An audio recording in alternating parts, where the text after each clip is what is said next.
people misconstrue that boldness is a personality trait. But I believe, and tied to research that I've done, that boldness actually starts in your brain first. And boldness is a neurological skill that can be trained, developed, and evolved. What's the cost of the inaction, right? So if you're counting up the cost of what it will take to do this new thing, what's the cost of the inaction? What is it costing you not to do anything? What is that inner tension that you know you still sit with that's costing you on this side? And then when you look at the cost of inaction versus the cost of what it would take to move forward, I tell people sometimes that decision becomes a lot clearer on moving forward versus staying stuck. And a lot of times we're not willing to count up the cost of inaction.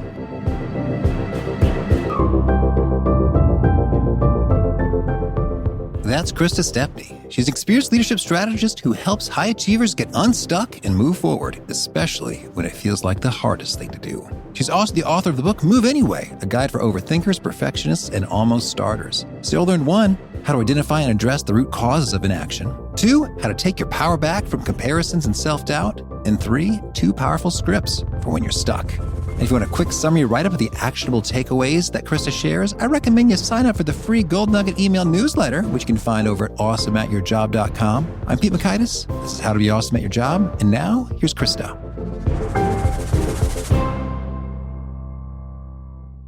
Krista, welcome. Thank you so much, Pete. I'm honored to be here today. Well, I'm excited to talk about your insights for overthinkers, perfectionists, and almost starters. I've seen myself in those roles numerous times. Could you kick us off with a particularly surprising and fascinating discovery you've made while working with these folks? I'm happy to share. So a lot of times when people think about these different categories of overthinking, perfectionism, or almost starting, you start to identify as one of those personas. In actuality, there's a recent study that came out last year from the University of Northern Colorado's Social Research Lab that says that within the workforce, 93% of respondents identify in some way of perfectionism that shows up at work. So when we think about the fact that we spend the majority of our time usually at work, that's usually the biggest place that we see overthinking and perfectionism showing up and impacting the way we think, act, and even perform in our everyday jobs. Well, so can you help us get our arms around what is overthinking and what is just good, thorough thinking? And what is perfectionism versus just having a good, high standard? I get asked this question a lot, Pete. So let's unpack overthinking first. Overthinking is when you are in decision paralysis, where you have recreated that presentation deck or you've prepared that pitch for that client over and over again, and you've thought about every possible scenario before you actually do something about it. You're questioning what might go wrong, and not in a way that helps you to prepare to launch, but to just continue to circle. The same is true in a different way with perfectionism. It's almost this idea of over-planning. It's this idea of polishing until it gets to be perfect. And in the same way, we never start. We over-critique. We wait for things to be just right. But there's usually no such thing. And when you think about that, you're really creating this facade or this false narrative of what it looks like to actually get started. And so overthinking might look like coming up with different perspectives that haven't really been addressed before, whereas perfectionism could look like not wanting to launch something new because you're worried that people might critique it if it's not ready yet. Yeah, perfectionism and concern for critique, boy, those things seem to have a nice relationship there because just about everything, even the most excellently wondrous, are subject to valid critique. Mm-hmm. True, but it's when that critique keeps us from moving forward. So sometimes I tell people, just start with what you have. And then you can edit and critique from there, but at least you've launched something.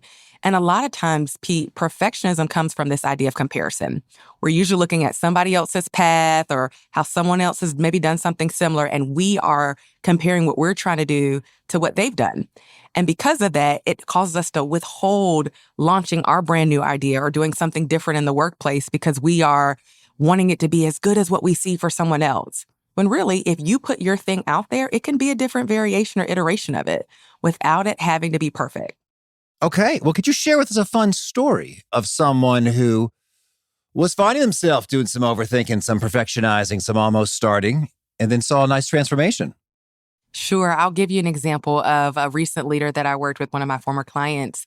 He was concerned that a new project that he had to present to his boss was not ready for prime time. And what that meant was he was delaying the deadline of when he was supposed to give his presentation. He wanted to pull in more research articles, more statistics to really kind of add to credibility in an area that he didn't feel as confident in. Well, with him pushing that deadline, Pete, his boss, without communicating the reason why, his boss was concerned that he wasn't really up for the job, that he wasn't managing his time well. And what we had to do was actually pause and walk through some of the steps in the framework that I call BOLD. The first is the blockout comparison. I had to explain to my client, I want you to block out any noise of how others have done this in the past, this presentation. And then the O is to outline your past wins. Where have you been successful related to this topic before? How can you draw from that energy of a win to use it as momentum now? And then the L is for list your next 2 steps. And we identified what are 2 things that you can do that readily get you closer to the finish line for this project. And D is the most important part, is to decide to act. And so recognizing that what he had for that presentation was good enough to actually share with his boss. What we did was reframed his thinking about how overthinking was keeping him stuck, if you would, and not being able to perform. But walking through those 4 steps of my framework, we were able to not only rebuild his confidence, but to help him to see where decision paralysis was showing up. The success from that was he was able to have a strong showing in his presentation with his boss, get some valuable insight and feedback to make it better, but to add back that credibility with his boss that he was aware of the assignment and what he needed to do. And it wasn't a time management thing, but it was a confidence and overthinking issue that he had to be transparent and open about. So that's just one example of where I see that show up sometimes in the workplace. Okay, so let's go through this BOLD again. So first we block out. Comparison. So that shuts out all the noise of how it's been done before so that you're not using different paths from other people to try to create what you're doing. The O is for outline your past wins or successes. So it gives people a reminder, Pete, of how to remember that feeling of victory again, to think about some of those past wins, no matter how small, and to teach your brain that you've done it before. Let's pull from that same energy and momentum to do it now, to do it again. It's a confidence boost. And then the L is for list your next 2 steps. And I intentionally encourage people to focus on 2 steps because sometimes we think that there's so many tasks that we have to complete before we get started. But if you focus on 2, it's more palatable. And I tell people 1 step is a choice. 2 steps, that's chosen movement, right? And so you actually change the position of where you started in the beginning. And the D is to decide to act. That means you actually have to do something from all the preparation and work that you've done in the first 3 steps of the framework. Now, what I like a lot about listing the next 2 steps is that I'm thinking about David Allen getting things done, who's been a guest on the show, in terms of all about the next action, the next action, the next action. And he's fine with 1, and that'll get you in motion. But what's fun about 2 is that they can really connect with each other, and you can be a little bit choosy. What do you feel like doing first versus second? And I like what you're having to say there in terms of like the 2 steps. It really is like you're in a different place. Like literally, if I'm a human being, a bipedal 2-legged organism, right? Exactly that. And I take 1 step. I guess in basketball, they call that a pivot, right? You haven't even moved. Yeah, 1 step, 1 foot still in there. But you do 2 things, you really do feel like you have some momentum. And I think those 2 things can really be pretty tiny. In terms of, I'm going to email a guy and ask him when we can have a meeting. Exactly. And then I'm going to see if there's someone who's done this before on YouTube and see what pro tips they got for me.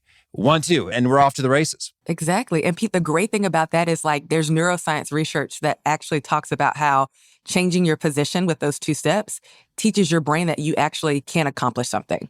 And imagine what type of confidence boost that has for someone who's been stuck for a long time and trying to figure out how to get moving. And I tell people, just focus on 2 steps, 2 steps at a time. Okay.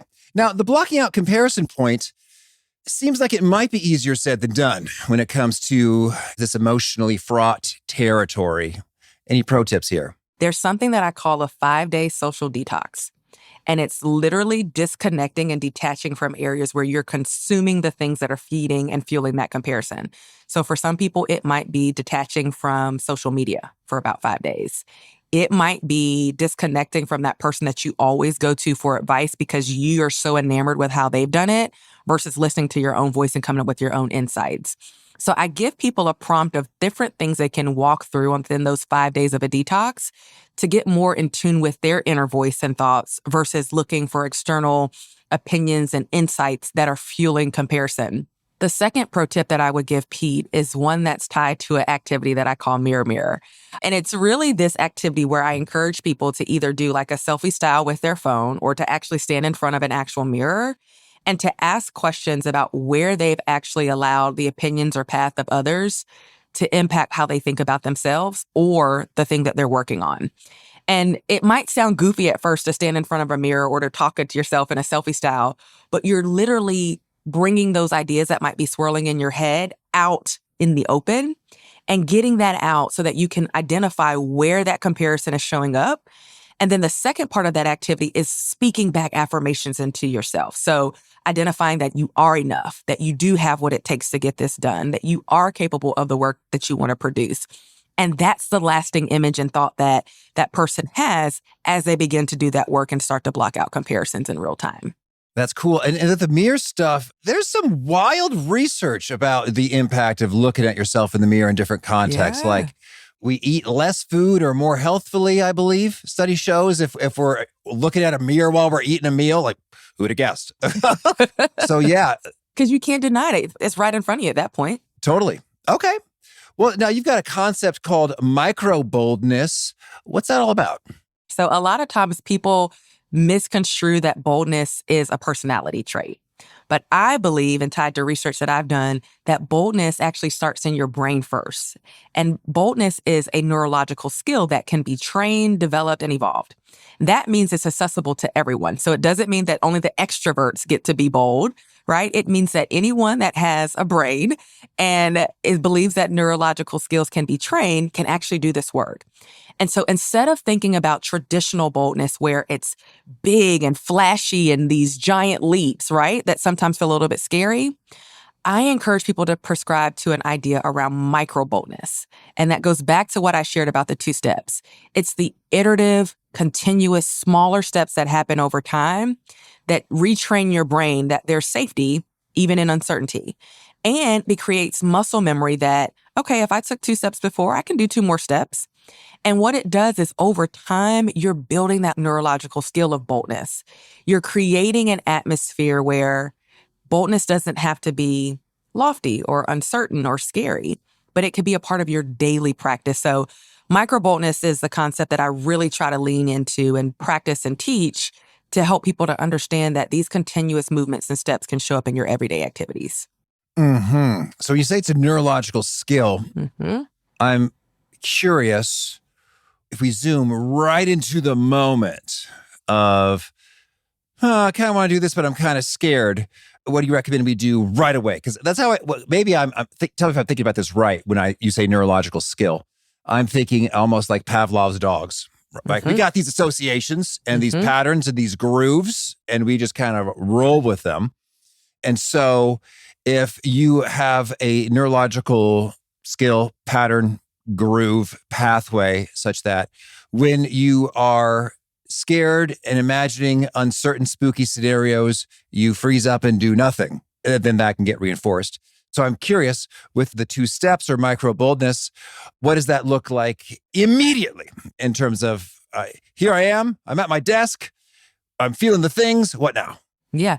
Pete, you're spot on. It is exactly that. And what you just mentioned about research, there's associations and loops. I mean, there's literally research that I did with a neurologist that talks about how people struggle with quitting smoking based on the associations of when they smoke and the patterns that they have, right?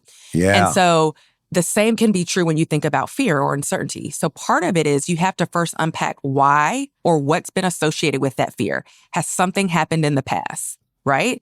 Write that down, get that out. But to your point of like, how do you address getting unstuck right in the moment? There's a psychological study that talks about the start anyway script. And there's literally a psychologist that says, if you use this script and literally talk about how you can break this cycle of the associations that you've had in the past, it gets your brain thinking that it's safe to move forward. So for example, the start anyway script could say, even though this makes me nervous, On Tuesday at 3:00, when I sit down to check my emails, I'm going to write the email that I've been putting off for a week. And what you've done is you've associated where you're going to do it, when you're going to do it, and what the action will be. And so literally that type of start anyway script gives your brain a chance to say, even if fear, uncertainty, or doubt are present, I am giving myself an action to push forward. And so then you set that alarm for 3:00. And when you sit down at the computer to check your email, you go ahead and send the other email. Now, this does not mean that it's a bait and switch and automatically it will happen that day, but you're creating those different changes in association pathways within your brain that allow you to say it's safe to move forward. There's so many studies tied to this Start Anyway script where people have seen so much progress in being able to push past some of that decision paralysis. Mm-hmm. And what's really fun about that Start Anyway script, it reminds me a little bit of the social psychology research about implementation intentions, which we think is the term. It's sort of like, I plan to work out and therefore I'm going to put my shoes here and my clothes there. I'm going to go to the gym at this time. If something comes up, this is my backup time. And so we've just sort of taken a little bit of time to think through some of the particulars, the specifics, the when, where, how of the matter. And then they got some good data, which suggests, hey, sure enough, people go to the gym more when they do that. What's fun about what you're saying here is you're acknowledging the emotional tricky bit way early and upfront and in advance. And so it's almost like when you get there, it's like, oh, I feel kind of scared. It's like, yes, we've already discussed this. Right? Call it right out. Yeah. And it could be things like, I don't feel like it because this is really boring, or this is tricky because I'm going to get really mad about this thing. It's like you can sort of address, I imagine, any underlying tricky emotion associated with doing the thing. Correct. And think about it, Pete, how many times when we actually face that scary thing where we say, oh, that wasn't so bad, or that wasn't as what I thought it would be. It's the same thing. The Start Anyway script helps us to push past that so that we can get on the other side of it and realize, okay, I was scared and I was nervous and I acknowledged it, but here's some other things that helped me to push past it and realize there's still a safety on the other side. Your brain is really rewiring itself to know that the next time you face that same type of uncertainty, you can push forward again. Yeah, I like that a lot. And so we're talking a bit about starting. What about maintaining and persisting and finishing? Any pro tips there? Yeah, I think the biggest piece is going back to the concept of micro boldness being a constant and consistent practice, right? There is no finish line to getting to it. Recognizing that it's important to always go back to where you are starting to see yourself erode or maybe move a lot slower around things. There's a practice that I have called the wall of wins. And I talk about this in my book where I encourage people to actually use sticky notes to post on a wall somewhere all of the different triumphs or success that they've had in addressing that.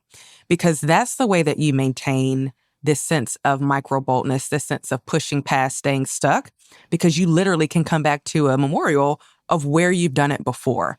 I tell people whether it's personal or professional, we're going to always have a measure of fear or doubt, especially as we evolve and have new experiences. So going back to the things that you know work. Sometimes we look for something new and novel, the next flashy thing, when go back to the thing that was working and that gave you the progress before as ways to show that this can be an iterative practice that can still serve you on day 31 as it did on day 1. Yeah, I like that a lot, that notion of collecting the evidence. And even more so, you're suggesting putting it front and center with the Post-it notes. I've done this before in a notebook, but then, it's buried and you look at it maybe 4 times a year when you really desperately need all the help you can get. So why let it get to that part? Go ahead and post that for you front and center. Super. And I have some teams, Pete, where they have done this collectively as a team in the workplace. And it was interesting to see so many of them with their individual wall of wins, because as you're starting to write out certain Post-it notes, you think of more things and other things. And literally it became the place where they had some of their most innovative and creative team meetings afterwards, because they could come back to this place of saying, we created things before, we've done hard work before. And so to know that it wasn't just about their individual success, but the collective success that they could all stand in front of. And I love that that was just a way for them to honor not only their past success, but a way for them to honor that this was where they would think about creativity and innovation as a team moving forward. And Krista, we had a nice chat right at the beginning about how do we distinguish between, hey, I'm being thorough, I'm being high standard versus I'm overthinking, I'm being perfectionistic. I'm thinking about guest and friend of the show, Kwame Christian, who said, it really stuck with me. He said, fear masquerades in many forms. And that struck me because I think we can do some things and we don't even realize that it's fear driven. And you highlighted a couple at the beginning. I'm curious, are there any other sneaky ways we might think we're being sensible, but we're actually being run by fears you can shine a light on? Happy to, Pete. So each of the three personas that we talked about, overthinking, perfectionism, and almost starting, are all what I would say iterations of fear in some form. So this idea of, well, I'll just wait on this side in the familiar versus recognizing that if we actually launch something, that's new territory. And so the fear of what do I do with new? What if I'm not ready for new? This idea with perfectionism is really this idea of we think we're waiting to polish something and waiting for the perfect moment, when really we're just protecting ourselves from the opinions and perspectives of others once we launch and put something out there. The same is true for almost starting. We will lean on this idea that procrastination just means that we're not motivated, when really there's a fear of what type of time and energy and responsibility comes with actually doing something and making an effort. And so all of those personas are just different iterations of fear. The word fear can just feel so provocative and toxic for so many people. So we love ideas of like, well, I'm just a perfectionist. That's an iteration of fear and doubt. And so the things that I just shared with you, Pete, are how I know that these are things that I think are the tentacles of fear. And as someone who has lived through almost each of one of these personas, I recognize that fear does not stay in one place. And if you do not address it, it grows and shows up in almost every area of your life if you're not willing to do something about it soon. Yeah. And that really gets me thinking with that specific concern you mentioned is like, oh, this is going to be a lot of time and effort and commitment to do the thing. So I don't want to start. I've absolutely been there. Mm-hmm. I think this very podcast would have launched maybe 2 years earlier had I addressed that concern more head on and more quickly. In a way, there's some validity there. It's like, yeah, this is some things really are a substantial ongoing commitment. And it's probably good to go in eyes wide open as opposed to like, sure, I'll run that marathon. No big deal. Let's buy the flights. Let's buy the shoes. Let's sign up for the race. Mm-hmm. It's like, oh, shoot. Perhaps I should have counted the cost before I went here. But I think that's a really strong one in terms of, the activity associated with this thing just seems so big that it's overwhelming and exhausting. Mm-hmm. And Pete, when people are saying that, they're essentially talking about the cost of the new thing, right? And so whether it's the cost of time, the cost of energy, the cost of new attention, I counter with what's the cost of the inaction, right? So if you're counting up the cost of what it will take to do this new thing, what's the cost of the inaction? What is it costing you not to do anything? What is that inner tension that you know you still sit with that's costing you on this side? And then when you look at the cost of inaction versus the cost of what it would take to move forward, I tell people sometimes that decision becomes a lot clearer on moving forward versus staying stuck. And a lot of times we're not willing to count up the cost of inaction because we're so focused on what it will cost us to do something new and different and to actually get started. That's a really great perspective. The cost of inaction. We might assume that because we're living it, it's free, but it ain't. Mm-hmm. Could you share with us a fun story of someone you worked with in considering these things and how that resulted in some cool breakthrough insights? No pressure. I love it. I love it because actually each of the personas that I wrote about are either a compilation of different people that I know or just everyday conversations. But Alex is actually a person that I used to work with. And this is a person that I managed who was probably the most creative and innovative person you would meet. I mean, literally, the ideas and the talent that this person had was just unmatched. But they were an almost starter. Great ideas, but then they would falter, not really get started and move forward. And so when we had to have the conversation of the cost of inaction, there was a direct correlation to what that meant about performance review, what that meant for the opportunity of advancement for her, but more importantly, what it meant for her being able to evolve and to just really rise to her potential beyond even the workplace. And so there was a lot of tough conversations around building a performance improvement plan that helped her to actually figure out how to get started. We actually walked through a lot of the different strategies to put a plan in place that didn't require her to circle the drain of overthinking or waiting for things to be polished.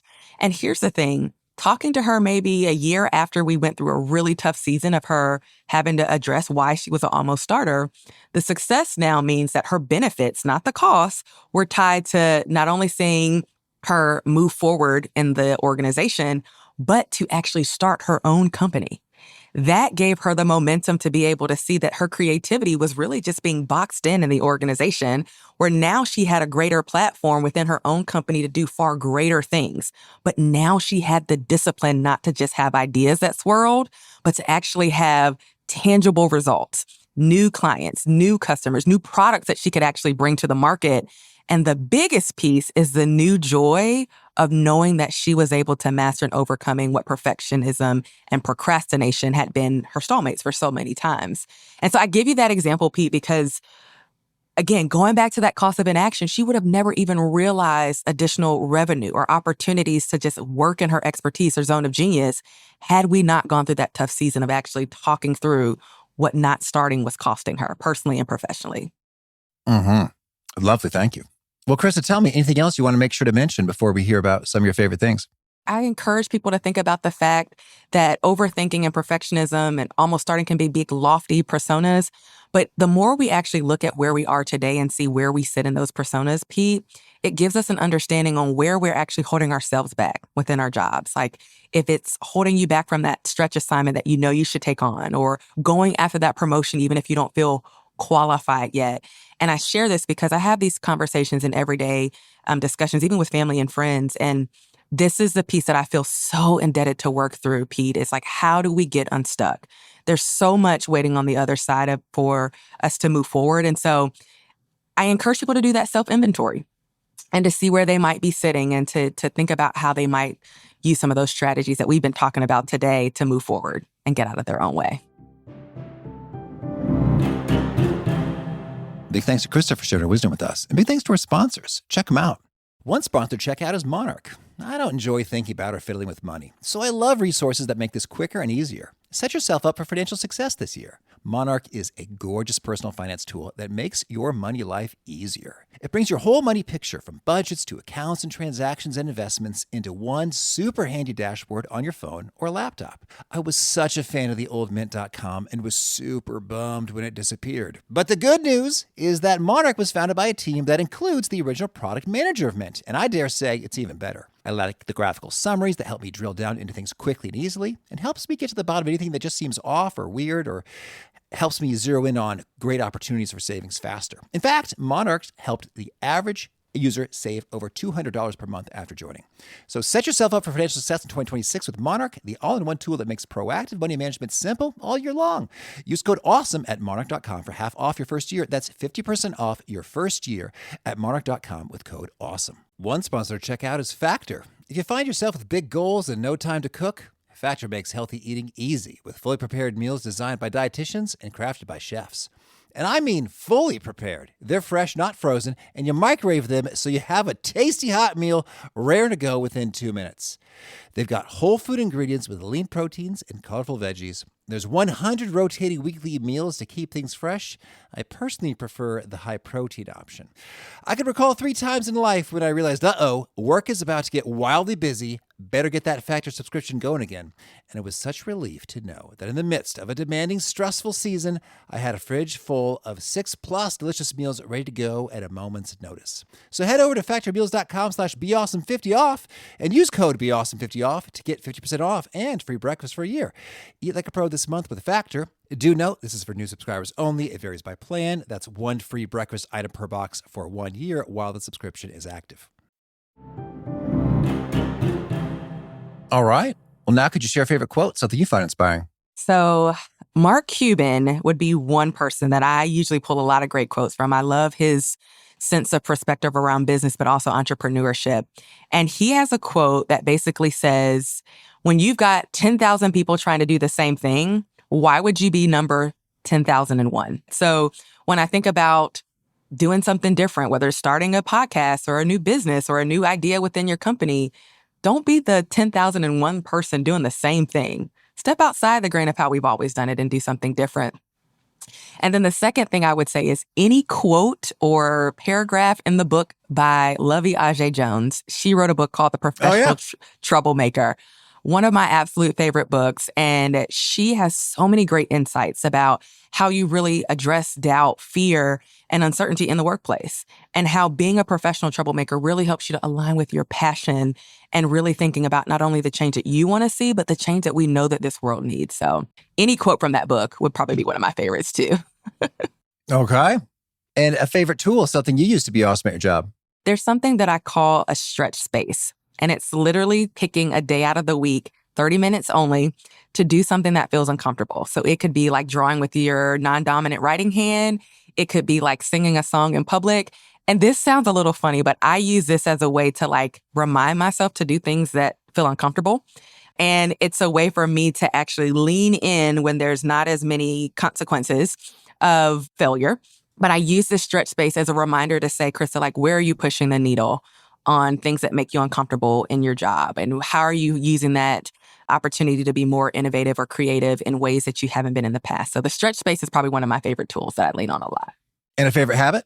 Starting the day with affirmations. So this is something that I do with friends, with family, with my partner.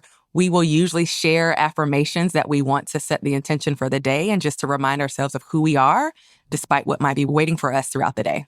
Any key affirmations that are doing a lot of the good lifting there? One of my favorites right now is I am enough, and recognizing that there's so many people and circumstances right now that try to contradict that statement, but I am enough. I am enough. And is there a key nugget you share that folks really love and quote back to you often? Move anyway, the title of my book. Literally, I have so many people who will say that back to me of like, I was really scared, but I told myself, I've just got to move anyway. Mm-hmm.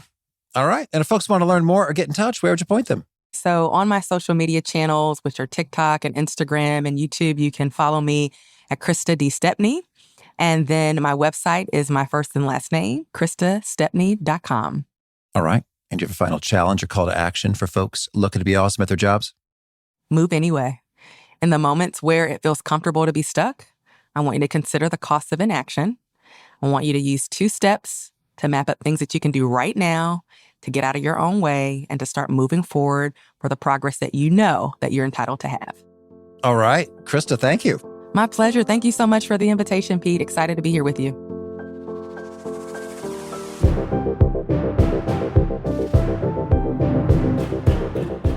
I love so much what Krista had to say about considering the cost of your inaction, because it's something we often totally overlook. And this reminds me of the good wisdom we had from our friend Richard Metcalf in episode 1078, when he discussed what is the default future.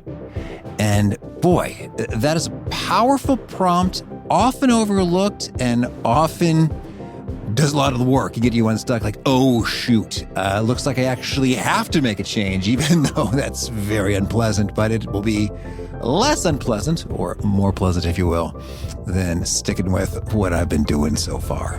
Great stuff from Krista. If you want to check out the show notes or the transcript or the links to items that we've referenced, please drop on by awesomeatyourjob.com/EP1130. Hope to catch you next time, and peace.